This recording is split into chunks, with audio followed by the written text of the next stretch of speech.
यो भिडियो दस्तावेज साबिक लालीकाँडा, पिलाडी, गोगनपानी, सेरी, बराहा र खड्काबाडा गाविसहरू रहेको गुराँस गाउँपालिकाको वर्तमान अवस्था झल्काउने गरी तयार गरिएको हो।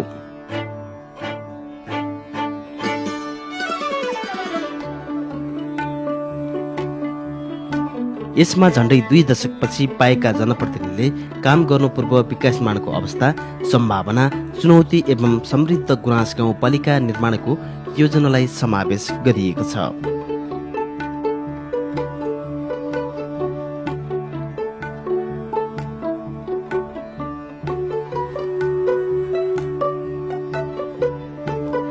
दैलेख जिल्लाका 11वटा स्थानीय तहमध्ये गुराँस गाउँपालिका पनि एक हो।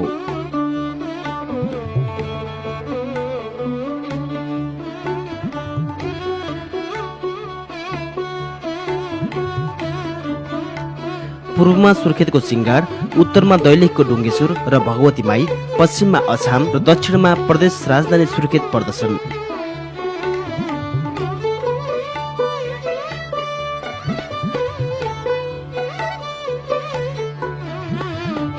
दैलेख सदरमुकामबाट 26 किलोमिटर र सुर्खेतबाट 29 किलोमिटरको दूरीमा यस गाउँपालिका रहेको छ।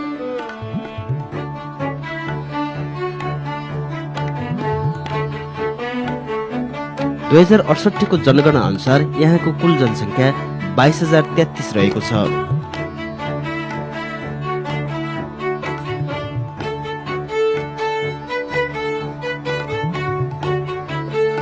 यस गाउँपालिकाको क्षेत्रफल 164.79 वर्ग किलोमिटर रहेको छ।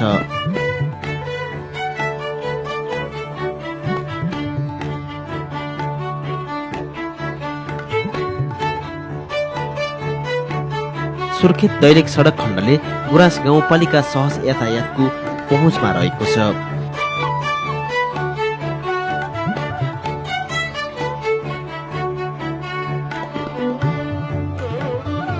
यस गाउँपालिकामा सुर्खेत दैलेख सडक खण्ड जस्ता सुर्खेत जुम्ला सडक खण्ड, सुर्खेत धरमपोखरा पनि पक्की सडकले छोएको छ भने अन्य साना सडक खण्डले पनि छुन सुरु गरेको छ।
विगतमा यातायात सञ्चालन नहुँदा यस क्षेत्रका स्थानीय खाद्यान्न लगायत आवश्यक सामग्री खरिदका लागि सुर्खेत जाने गर्दथे।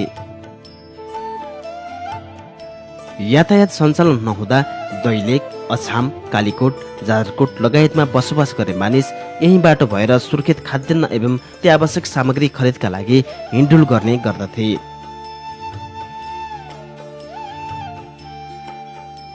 देशमा संघीय लोकतान्त्रिक गणतान्त्रिक व्यवस्था लागू भएसँगै स्थानीय तह समायोजन हुँदा गुराँस गाउँपालिका कायम भएको हो।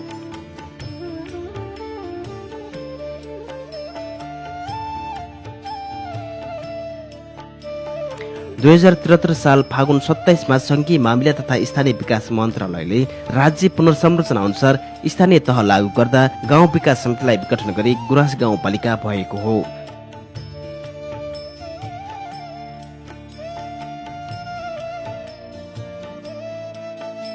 क्षेत्रीय सदरमुकामको नजिकै भए तापनि विगतको राजनीतिक अस्थिरताले यस क्षेत्रको विकास हुन सकेन।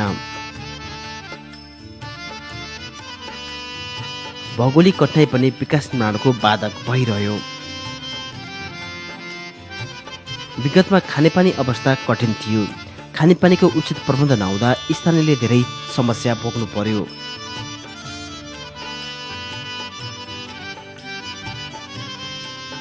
विकास निर्माणले पछाडि परेको थियो। विगतमा विकास निर्माणको अवस्था भन्ने भने अब संसदकाल लाग्यो। संसदकाल पछिको विकास निर्माणमा बिस्तारै हामीले अब यो बाटो सञ्चालन गर्यौँ। बाटो सञ्चालनमा बजार व्यवस्थापन समितिले निहित भएर अब यहाँ त्यस्तो अवस्था थियो कि गाडी गुड्नै समस्या थियो हैन। अनि त्यसपछि बजार व्यवस्थापन समिति र यहाँका सबै बजारका मान्छेहरूले एउटा भेला गरेर हामीले सामान्य तरिकाले बजार व्यवस्थापन समिति एउटा गठन गरियो। त्यति बेलादेखि म बजार व्यवस्थापन समितिको अध्यक्षको रूपमा काम गरेँ र यो बाटोमा हामी गाडी कुदाउँदा समस्या भयो। बर्खामा हिँड्दा हामीले डोजरले बाटो हान्यौँ। त्यसपछि बर्खामा समस्या भइसकेपछि हामीले एउटा गाडी बराबर 100 रुपियाँ कर लिने गऱ्यौँ र त्यसरी यो बाटोलाई सञ्चालन गर्दै गऱ्यो। त्यही क्रममा बिस्तारै पछि हामी अर्को वर्षमा हामीले त्यो पैसा लगाएर यो बाटोलाई यहीँ सञ्चालन गऱ्यौँ। विकासको अवस्था भनिदियो भने बाबु इन्डियामा गइयो 20 सालमा म इन्डिया गएको थिएँ। 20 सालमा जाँदाखेरि युनिफर्म यो हातमा घडी त्यहाँ प्रत्येकले बाँधेकादेखि हामी जस्ता गाउँले मान्छेले है होइन। यो देशमा पैसा कति रहेछ यो त साह्रै जाने भला आदमी मान्छे छन्। आफू छड्केबाट बाँध्न आएको। अब तिनी विकासका कुरा गर्नुहुन्छ भने त अहिले हाम्रो जुम्ला जाने गाडी भनिदिएका त्यति बेला जाने माथि बडुवाल जाने काला पहाड भन्छौँ हामी। जाने बडुवालमा जाँदाखेरि माथि जाने फक्कार दाबा कन्तारमा गाडीमा बसेर आफू गइएको छ। त्यस्तामा गाडी जाने आउँदो रहेछ। यो देश कस्तो रहेछ भन्ने जस्तो लाग्छ। शिक्षा र स्वास्थ्यको अवस्था समेत सन्तोषजनक थिएन।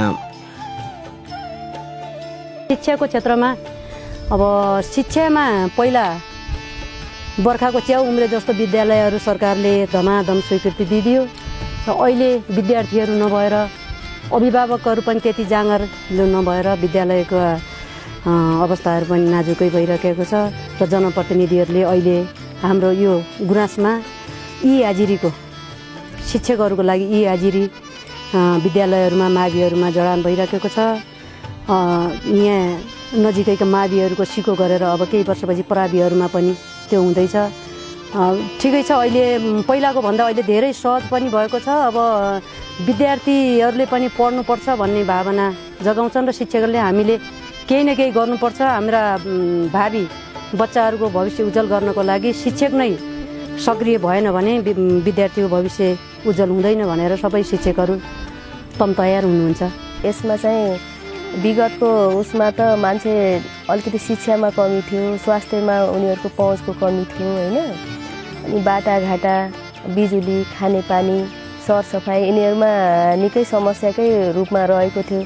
अब विगत केही वर्षदेखि यता मैले त ठ्याक्कै जनप्रतिनिधि भएको अलिकति 1-2 वर्ष मात्रै उहाँहरू हुने बेलामा मैले यहाँको अवस्था देखेको छु। त्यसपछि चाहिँ जनप्रतिनिधि विहीन नै थियो होइन।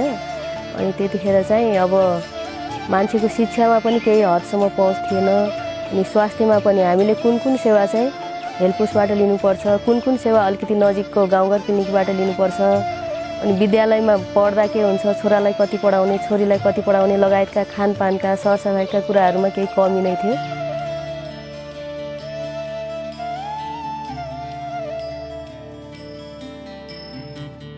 गाविस हुँदा भए गरेका विकास निर्माणले स्थानीय जनताको आवश्यकता पूरा हुन सकेन।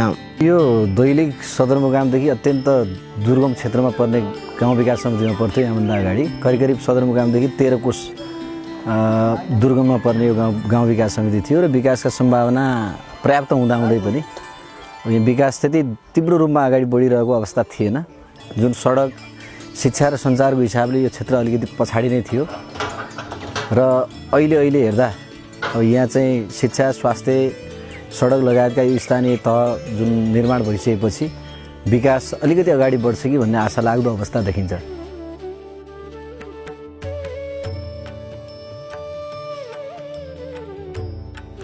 कृषि र पशुपालनमा भएको सम्भावनालाई समेत विकासका पूर्वाधार नहुँदा पछाडि पर्यो।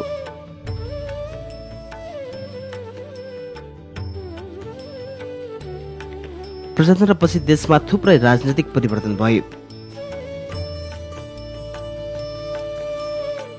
केन्द्रीकृत शासन पद्धतिले जनताले विकासको अनुभूति गर्न पाएनन्।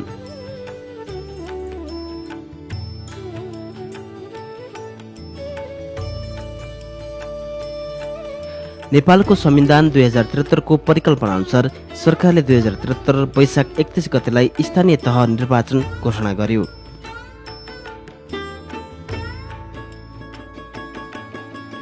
लामो समयपछि भएको निर्वाचनले स्थानीय स्तरमा सरकार, विकास र लोकतन्त्रको अनुभूति दिन गाउँ कार्यपालिकाको नेतृत्वको लागि दलहरू चुनावी मैदानमा होमिए।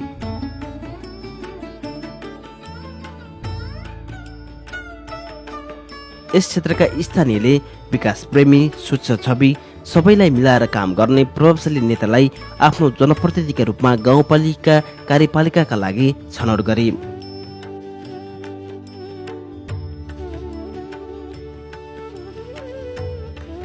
अब स्थानीय सरकार निर्माण भयो र सिंहदरबारको अधिकार गाउँसम्म आइपुग्यो।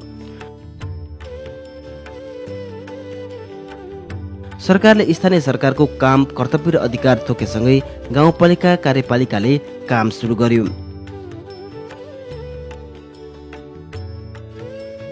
स्थानीय जनताले आफ्ना जनप्रतिनिधिबाट थुप्रै अपेक्षा राखेका छन्। पानी, बाटो र बिजुली हो। बाटो लगभग भन्ने हो भने प्रत्येक गाउँ गाउँमा पुर्याइएको छ। तिनी बाटाहरू चाहिँ लगभग सधैँभरि चाहिँ चल्ने स्थितिमा बनाउनु पर्यो र ती बाटाका चाहिँ त्यो अलि मिलाएर मोटर चल्ने स्थितिको बाटो बनाउनु पर्यो र खानेपानी र बिजुली त्यो चाहिँ तत्कालीन चाहिँ उहाँहरूले त्यसको लागि चाहिँ व्यवस्था गर्नुपर्छ भन्ने मेरो धारणा। सरकारसँग सबभन्दा पहिला यो लेखबेल्टमा पानीको एकदम दुविधा छ। पानी एकदम छिटोभन्दा छिटो पानीको व्यवस्था। अब सडकको उसमा पिच भइराखेको छ, बाटो त्यस्तो अब नराम्रो छैन। सबभन्दा पहिला हामीलाई पानी व्यवस्था गर्नु पर्यो।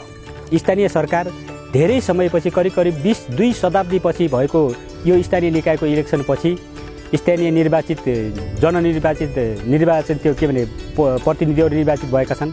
उहाँहरूबाट हामीले बाटोको अपेक्षा गरेका छौँ, हामीले पानीको अपेक्षा गरेका छौँ, विद्युतको अपेक्षा गरेका छौँ। हाम्रा बालबालिका सुर्खेत जानु नपरोस्, हाम्रो आर्थिक अवस्था कमजोर हुँदाहुँदै पनि हाम्रा बालबालिका यहीँ पढ्न पाउन्, यहीँ उच्च शिक्षा लिन पाउन्, यहीँ सञ्चारले राम्रो काम गर्न सकोस्, विदेश गएको छोरासँग यहाँको बुवा आमाले राम्रोसँग नेटमा काम गर्न सकुन्, कुरा गर्न सकुन्। त्यसपछि यहाँ कमसेकम अलिकति विद्युत यो के भन्छ यो सञ्चारको सन्दर्भमा अलिक बढी खर्चिलो छ, यसलाई चाहिँ कमसेकम न्यूनीकरण गरियोस्, यसबाट सस्तो सुलभमै उसले काम गर्न कुरा गर्न सकोस् भन्ने हामीले अपेक्षा गरेका छौँ। र अब त्यसमा लिएर विभिन्न प्रक्रिया छ र प्रक्रियामा हामी जननिर्वाचितहरू एउटा प्रक्रियामा हुनुहुन्छ, हामी पनि त्यो प्रक्रियामा सहयोग गर्न तयार छौँ। विद्यालयमा राम्रो पठन पाठन होस्, कुनै पनि अहिलेसम्म निजी स्रोतबाटै हामीले चलाएर एकदम साह्रै गाह्रो कठिन परेको छ। हाम्रो गाउँपालिकाले अहिलेको सरकारले हाम्रो विद्यालयलाई राम्रो चाहिँ हेरविचार गरियोस् र यी बच्चा बच्चीको पढाइमा धेरै सुधार आओस्, पहिलाको भन्दा केही सुधार आओस् भनेर हाम्रो यो माग छ। अनि खानेपानीको लागि पनि हाम्रो समस्या छ। खानेपानीको लागि तपाईँको व्यवस्थित छैन। ओपर पाएर बाटो चाहिने, अब आगो लाग्यो भने चाहिँ जल्ने खतरा छ। राम्रो टोइलेटको व्यवस्था छैन, खानेपानीको असुविधै छ।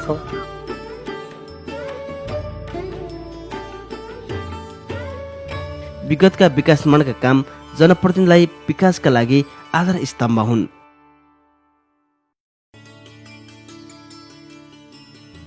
तर समय अनुकूल विकास थिएन।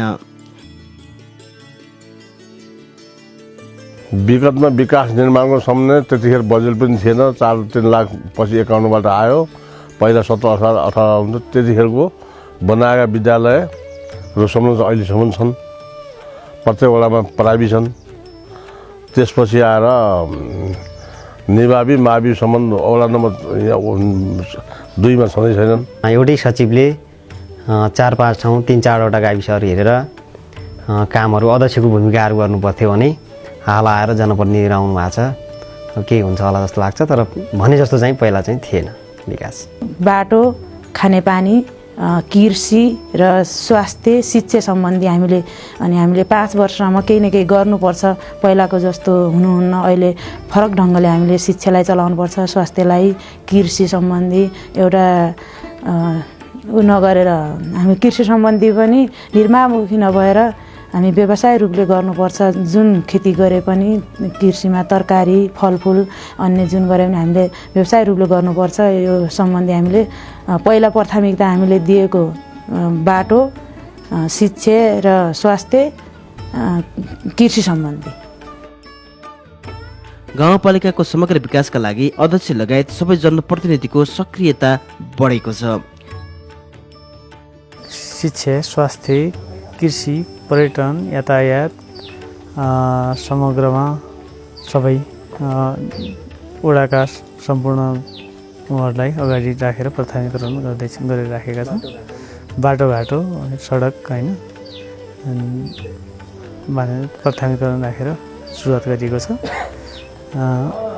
बाटोघाटोको कुरामा पहिलो त अब जुन खोलिएका बाटाहरू छन् तिनलाई स्तरोन्नति गर्नुपर्छ भन्ने अवस्थामा प्राथमिकरण गरिएको छ भने अब अति आवश्यक नहुने ठाउँमा खोल्नुपर्छ र अहिले सुरुवात गर्नुपर्छ भन्ने एउटा प्राथमिकरण राखिएको छ। अर्को कुरा बाटोघाटोको कुरा गर्नुपर्दा यातायात मात्रै नभएर हामी साना 3 मिटर 4 मिटर गोरेटा बाटाहरू बनाउने प्लानका साथ 1-2टासम्म पनि बनाएर प्राथमिकरण राखेका छौँ। केही 4-6वटा बाटाहरू हामीले पूर्वाधारको निम्ति बाटाघाटा बनाउने, त्यसपछि शिक्षा स्वास्थ्यमा सबै अब राम्रोसँग मिलाएर लैजाने भन्नेमा चाहिँ हाम्रो एजेन्डा हो। हामीले पर्यटकीय स्थललाई पनि मालिकासम्मलाई पनि हामीले बाटोघाटो, मन्दिर सन्दिर बनाउने सबै गऱ्यौँ। अब कृषिमा पनि थोरै अब हाम्रो भूगोलको कारणले समस्या भएको, भौगोलिक बनावट दुर्गम भएको कारणले कृषिलाई समस्या थियो। कृषिको कारणले हल्का अगाडि बढिरहेको छ भनौँ।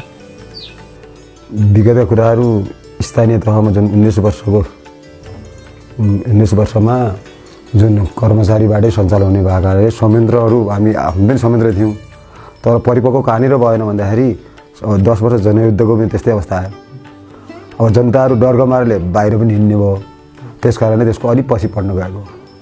यातायातमा 2052 सालमा म गुराँस पातिकाना लागिरहेको छ। गाउँ पातिकाना म बाटाको कोषाध्यक्ष थिएँ र हामी त्यतिखेरै काम सञ्चालन भएको। 10 वर्ष जनयुद्धका कारणले 62-63को जनआन्दोलनले अहिले चाहिँ एकदम अग्रगामी छलाङ मारे जस्तै मारिरहेको छ बाटोले। मेरो चुनावी प्रतिबद्धता स्वास्थ्य, शिक्षा र खानेपानी, त्यसपछि बाटो र विद्युत, यसमा मेरो प्रतिबद्धता थियो। तत्कालीन रूपमा बाटाहरू 9 टोलमा हामीले सञ्चालन गरिराखेका छौँ। स्वास्थ्यको विषयमा 2टा स्वास्थ्य पर्छन् मेरा वडामा, खड्कावाडा र सेरी। तिनलाई पनि कर्मी रूपले हामीले बत्ती, सोलर अनि ल्याबको सन्दर्भमा ल्याब भएको छ र सेरीलाई अहिले म प्राथमिकता क्रममा राखेको छु अहिले। तर अहिलेको अवस्था अलि फेरिएको छ।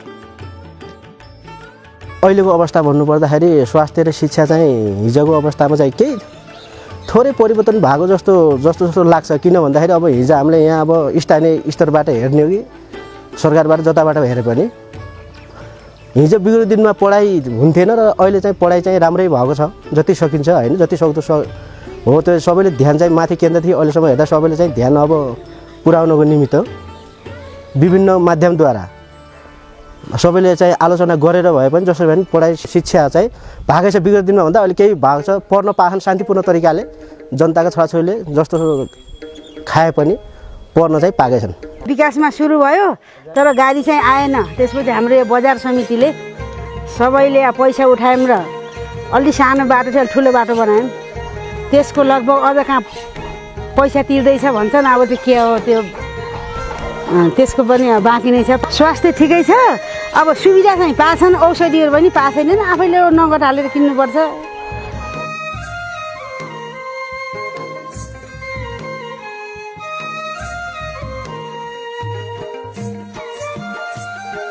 विकास निर्माणका कामलाई तीव्रता दिनका लागि वडा अध्यक्ष लगायत सबै जनप्रतिनिधिको निगरानीमा विकास निर्माणका काम भइरहेका छन्।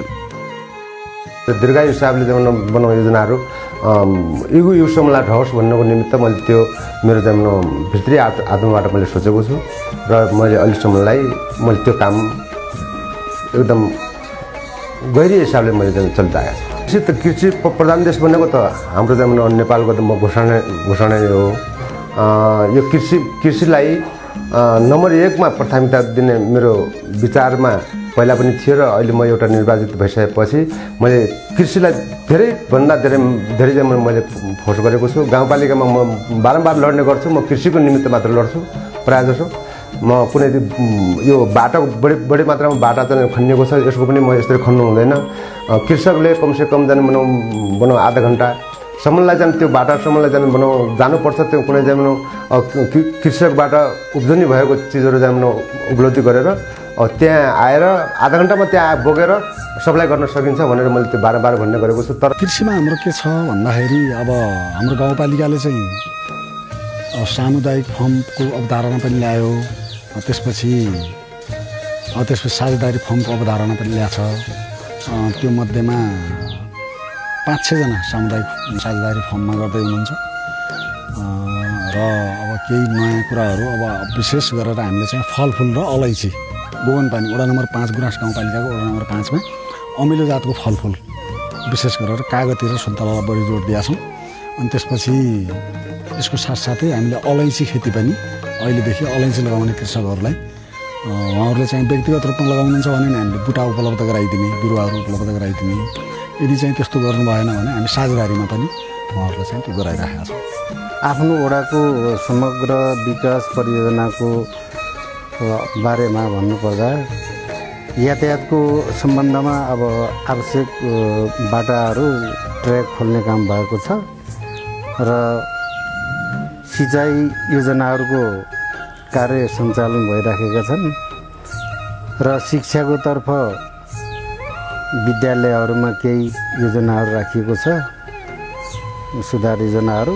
त्यसपछि अब हामीले मुख्य कृषिलाई अगाडि बढाउनु पर्ने र त्यो चाहिँ रोजगारमूलक एउटा गुजारा मात्रै नभएर त्यसलाई एउटा व्यावसायिकमूलक गराउनुपर्छ भन्ने ध्येय राखेर अहिले ठुलो सिँचाइ योजना त्यहाँ सुरु हुँदैछ र त्यसलाई कृषि पकेट क्षेत्र घोषणा गरिरहेका छौँ। त्यसलाई बनाउने सोच बनाएका छौँ र त्यसमा तरकारी बिउ बिजन उत्पादन क्षेत्र भनेर त्यहाँ बनाउन लागेका छौँ र निर्णय गरेका छौँ र त्यो अनुसार सिँचाइ योजना पनि वृहत ठुलो लगभग 36 लाखको सानो सिँचाइ योजनाबाट त्यो कार्यक्रम सुरु हुन लागेको छ। हामीले त अब चुनावको प्रतिबद्धता हामीले कस्तो भन्दा अब यो अब चुनावको माहौलमा 2074-73 वैशाख 31 गते 74 वैशाख 31 गते चुनावमा हामीले 2 नम्बर आमवासी दाजुभाइ दिदीबहिनीहरूलाई हामीले तत्काल हामी तपाईँहरूको हिँड्ने बाटो 12 मास पनि यो बाटो पनि उत्तर उन्नति हामी गर्नेछौँ र बिजुली पनि टोल कुना कन्देरामा हामी पुर्याउनेछौँ र स्वास्थ्य पनि हामी बीच केन्द्र जस्तै बीच केन्द्र तोकेर बडा अनि सबैको पाइ पर्ने स्वास्थ्य पनि हामी सञ्चालित गर्नेछौँ भनेर हामीले स्वास्थ्यको निर्णय गरेर पनि भवन बनाउने तयारी गरिरहेका छौँ र माविको लागि पनि हामीले 2 नम्बर आज विगत छलफल छ। हामीले मावि पनि बनाउनु पर्छ, मावि पनि हुनुपर्छ। हामीले बीच केन्द्रमा मावि तयारी गरौँ भनेर हामी सबै राजनीतिक दल प्रतिनिधि सबै बुद्धिजीवी हामी आज छलफल हुँदैछ। हामी छलफल गरेर निर्णय अगाडि बढाउनेछौँ।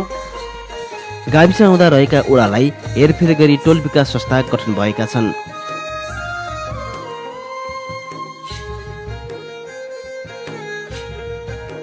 टोल विकास संस्थाबाट आएका जनताका विकास निर्माणका मागलाई जनप्रतिनिधि सम्बोधन गरी काम सञ्चालन भएको छ।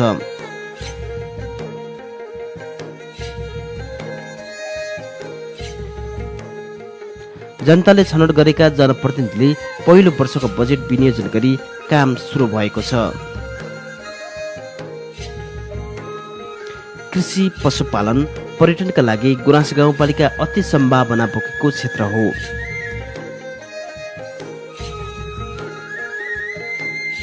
जस्तो कृषि यो सायद पिलारी जस्तो गोगुनमानी पिलारी यो लालीगाँडा कृषिको भरपूर यो ठाउँ हो। यो अब यो अथा कृषि सुरुदेखि अहिलेसम्म हेर्दा कृषि वर्ष वार्षिक कम्ती पनि के अरे 5-6 करोडको कारोबार यहाँबाट बाहिर भित्रिन्छ तरकारी।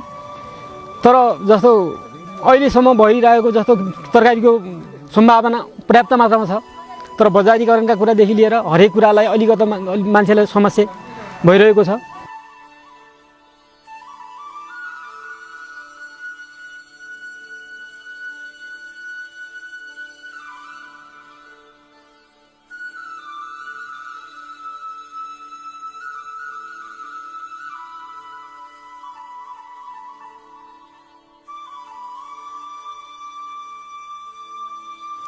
दैलेख सुर्खेत सडक खण्डमा पर्ने गुराँसे यस क्षेत्रकै प्रमुख पर्यटकीय स्थल हो।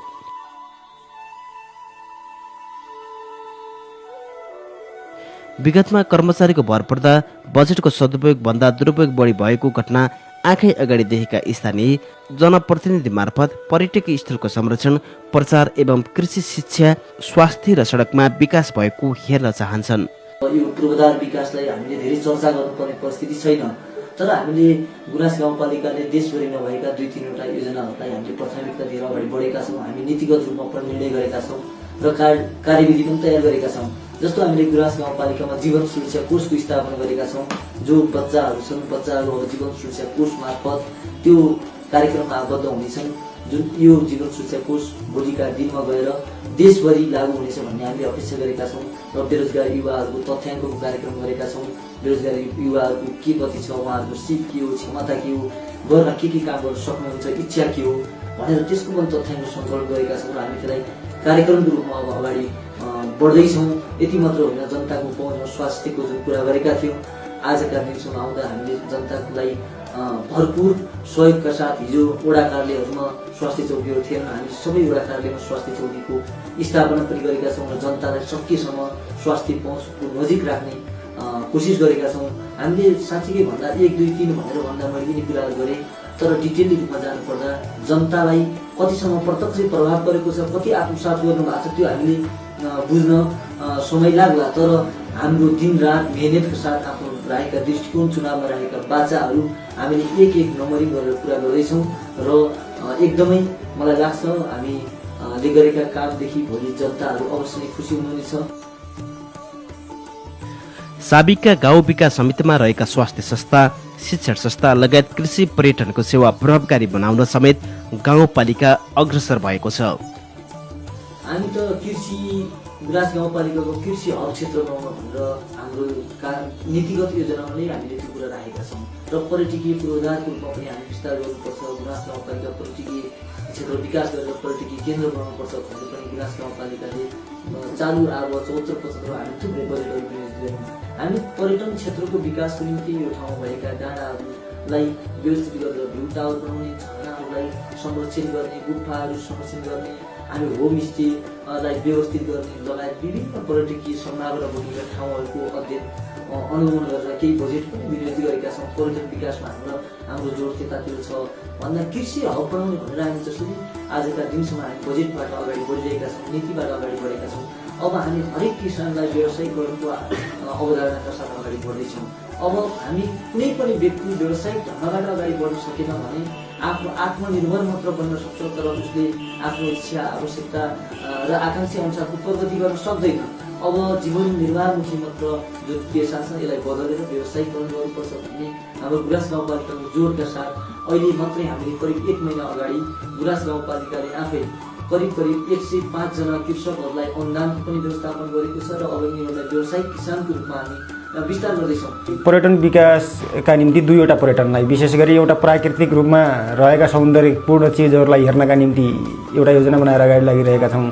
जस्तो गुराँस छकै लिलेकोटमा भ्यू टावर निर्माण गरिने अभियानमा छौँ, ताकि त्यो भ्यू टावरबाट दक्षिणतिर फर्किएर हेर्दा भारतका केही भूभागहरू देख्न सकिने र उत्तरतिर फर्किएर हेर्दा चीनका केही हिमालहरू हेर्न सकिने अवस्था छ भने हाम्रै गुराँस गाउँपालिकाको लगभग धेरै क्षेत्रहरू ओगटिने र दैलेख सुर्खेतको भ्याली र दैलेखदेखि माथि सिस्ने जलजलाका हिमालहरू समेतको सुन्दर दृश्य अवलोकन गर्ने ठाउँका रूपमा हामीले छनौट गरेका छौँ र त्यसको काम प्रारम्भ भइसकेको छ। हामी त्यसलाई क्रमागत रूपले अगाडि बढाउँछौँ र त्यसलाई अब अलिकता धार्मिक पर्यटकको क्षेत्रको रूपमा विकास गर्नका निम्ति पनि हामी नयाँ योजनाका साथ लागिरहेका छौँ। त्यति मात्रै होइन, हाम्रो यो क्षेत्रमा रहेका पुराना घरहरू जस्तो हाम्रो चारपाखे घरहरूको एउटा नमुनाका रूपमा त्यहाँ निर्माण गर्ने योजना बनाइरहेका छौँ। जस्तो ढिकी जाँता लगायतका हाम्रा बाजेहरूले प्रयोग गर्ने, हजुरआमाहरूले प्रयोग गर्ने ढिकी जाँतो ठेकीहरू त्यस्ता चिजहरूको लागि एउटा खालको स्टेडियमका रूपमा विकास गर्ने, म्युजियमका रूपमा विकास गर्ने योजना बनाइरहेका छौँ भने अर्को हामी कृषि पर्यटनको विकासलाई अगाडि बढाउने योजनामा छौँ। जस्तो हामीले अब उत्पादनमुखी कृषि प्रणाली मात्रै होइन, उत्पादन सँगसँगै पर्यटनको विकास गर्न सकिने कृषि प्रणालीको विकास गरेर समृद्ध ओडा, समृद्ध गुराँस गाउँपालिका र समृद्ध राष्ट्र निर्माण गर्ने अभियानमा एउटा इट्टाका रूपमा काम गर्ने, एउटा इट्टा थप्ने एउटा खालको जमर्को गरिरहेका छौँ, प्रयास गरिरहेका छौँ। गाउँपालिका भइसकेपछि गाउँटोलमा हुने मुद्दा मामिलालाई समेत गाउँपालिकामा नै छलफल गरी मिलाउने काम भएको छ। न्यायिक समितिमा जस्तै न्यायिक समिति भन्नु त राज्यको पुनर्संरचना नहुनै गर्दा जस्तै नेपालमा अब सबै स्थानीय तहका उपाध्यक्षहरूलाई उपप्रमुखहरूलाई जिम्मा त दियो नै। कस्तो भयो भन्दाखेरि हामी कानुनविद नै होइनौँ, हामी कानुन पढेर आएका पनि होइनौँ, तर हामी जननिर्वाचित हुँदै गर्दा जनताको विश्वासले गर्दा उहाँहरूले यहाँसम्म त पुगाउनु नै भयो। तर अहिले हामी कानुन रूपमा अनभिज्ञ नै छौँ।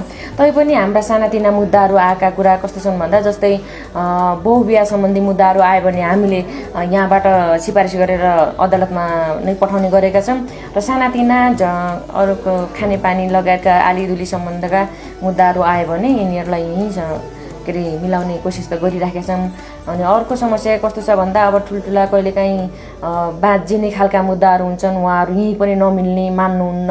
त्यतिखेरको लागि हामीलाई कस्तो अप्ठ्यारो भइरहेको छ भने न्यायिक समितिमा अब आउनुहुन्छ दिदीबहिनीहरू न्यायिक पाउनको लागि यहाँ केही न केही राहत हुन्छ भनेर आउनुहुन्छ, तर पनि अब उहाँहरूको बुढाले बिहा गरेर श्रीमतीलाई इन्डिया लगिसक्यो, उहाँ दिदी यहाँ बहिनी जो भए पनि यहाँ आउनुहुन्छ, त्यो इन्डिया गएको मान्छेलाई कसरी ल्याउने र उनीहरूलाई कसरी न्याय दिने भन्ने कुरामा पनि अर्को चिन्ता छ। र त्यसै गरी अर्को कुरा के छ भन्दा न्यायिक समितिलाई जब जिम्मा दियो त्यसको परिपूर्ति कार्यान्वयनको कुरामा हामीलाई सहजीकरणको वातावरण बनाएन। जे एउटा उपाध्यक्षले मात्रै के गर्न सक्दैन, अब 8-10 वर्ष पढेर आएका कानुनविदले त सक्दैनन् भने हामीलाई यति समस्या छ कि जो यहाँ आए पनि एउटा माइनेटिक उठाइदिने मान्छे हुनुपर्छ। जस्तै निवेदन दर्ता कहाँ गर्ने त्यो थाहा छैन, अनि त्यसपछि त्यो कसरी प्रक्रियामा लिने, हरेक प्रकारका मुद्दा दर्ता कहाँ गर्ने भन्ने कुरा छन्। अब त्यो कुराको एकदमै समस्या भइरहेको छ। यसलाई कसरी न्यूनीकरण गर्ने भन्ने कुरा अब आजदेखि नै हामीले वडा स्तरबाट 3 दिने त्यो मेलमिलापकर्तालाई पनि बोलाएर अनि विशेषज्ञ कानुनविद नारायण भट्टराई र दीर्घ अधिकारीज्यूलाई बोलाएर यहाँ हामीले 3 दिनको प्रशिक्षण कार्यक्रम यो सम्बन्धी कानुन सम्बन्धी गरिरहेछौँ। अब केही यहाँभन्दा पछिका दिनहरूमा सहजीकरण हुन्छ होला, दिदीबहिनीहरूलाई अन्यायमा परेका दाजुभाइहरूलाई न्याय दिन सकिन्छ कि भन्ने प्रोसेसमा छौँ। आगामी 5 वर्षभित्र जनप्रतिनिधिलाई गाउँपालिकाभित्र विकास निर्माणका थुप्रै परिवर्तन गर्नुपर्ने जिम्मेवारी आएको छ। अब पहिला अब हाम्रो गाउँपालिकाबाटै सुरुवात हुँदै आउने होला के अरे, त्यहाँबाट त्यसपछि अब ओडामा केही जुनसुकै पनि अब गाउँपालिकामा आएको बजेट ओडामा आए बापत हामीले कर्मशै यहाँ हामीले काम गरिरहेका छौँ र आउँदो 5 वर्षसम्म माथिबाट आएका विकास र बजेटहरू हाम्रो ओडामा नै आयो भने हामीले यहीँबाटै विभाजन गरेर हामीले बाटोघाटो पानी बत्ती आदि इत्यादि स्वास्थ्यमा हामीले लगानी गर्नेछौँ भन्ने आशा गरिरहेको छु मैले। लोकतन्त्रमा स्थानीय सरकारको रूपमा गाउँ कार्यपालिकाले काम गरेको छ। गुनास गाउँपालिका अबको 5 वर्षभित्र एकदमै कृषिमा आधुनिकीकरण हुनेछ, व्यवसायीकरण हुनेछ, कृषि हबको रूपमा विस्तार हुनेछ। अब गुनासका जनताहरू कृषिकै क्षेत्रबाट सम्पन्न हुनेछन्, कृषिबाट आर्थिक स्थितिमाथि उठाउनेछन्। भनेर हामीले नीतिगत ढङ्गबाट नै कृषिमा व्यवसायीकरण, निजी व्यवसायीकरण र साझेदारी व्यवसायीकरणको अवधारणाका साथ हामी अगाडि बढेका छौँ। कर्णाली प्रदेशको राजधानी सुर्खेतसँग जोडिएको कारणले पनि गर्दा यहाँ विभिन्न किसिमका क्रियाकलापहरू, सामाजिक क्रियाकलापहरू सञ्चालन गर्नको लागि विभिन्न सङ्घ संस्थाहरूबाट पनि सहकार्य र समन्वयको आधारमा हामीले विभिन्न सामाजिक कार्यहरू पनि सञ्चालन गर्दै आइरहेका छौँ र आउँदा दिनहरूमा हामीले यसलाई कृषि क्षेत्रको पशुपालन र तरकारी खेतीको हबका रूपमा विकास गर्ने हाम्रो दीर्घकालीन चाहिँ योजना रहेको छ। हामीले जे सोचेका छौँ, हाम्रो क्षमता जे छ, हामी जनतालाई पक्कै पनि जनताका इच्छा आवश्यकता बढी भए पनि, उहाँहरूको चाहना बढी भए पनि, हामीसँग केही कुरामा धेरै समस्या राखे पनि जनताको महत्त्वपूर्ण आवश्यकता, इच्छा आवश्यकतालाई हामी पुरा गर्न दृढतापूर्वक लागेछौँ र 5 वर्षभित्र साँच्चीकै भन्दा गुराँस गाउँपालिकामा भएका विभिन्न 4-5वटा कार्यक्रमले गर्दा नमुना गुराँस गाउँपालिका बन्नेछ। गुराँस गाउँपालिकाका जनताहरू गरिबीको रेखामुनि जति छन्, आज गरिबीको रेखामुनि भएका गुराँसका 38% जनता जति छन्, मलाई लाग्छ 5 वर्षभित्र गुराँस गाउँपालिकामा करिब हाम्रो लक्ष्य भनेको 10%मा झार्नुपर्छ, सकेसम्म न्यून गर्नुपर्छ। हामी त्यो योजना लागेका छौँ। कृषिलाई व्यवसायीकरण लगायत सम्पूर्ण युवा रोजगारमुखी कार्यक्रम ल्याएर अगाडि बढ्ने हाम्रो योजना छ। शासनलाई तल्लो स्तरसम्म विकेन्द्रित र संस्थागत गर्ने दिशा मात्र होइन, विकास स्थानीयको आवश्यकता र जनताले अनुभूति गर्ने गरी भएमा गुराँस गाउँपालिकाले समृद्धिको सपना पुरा गर्नेछ।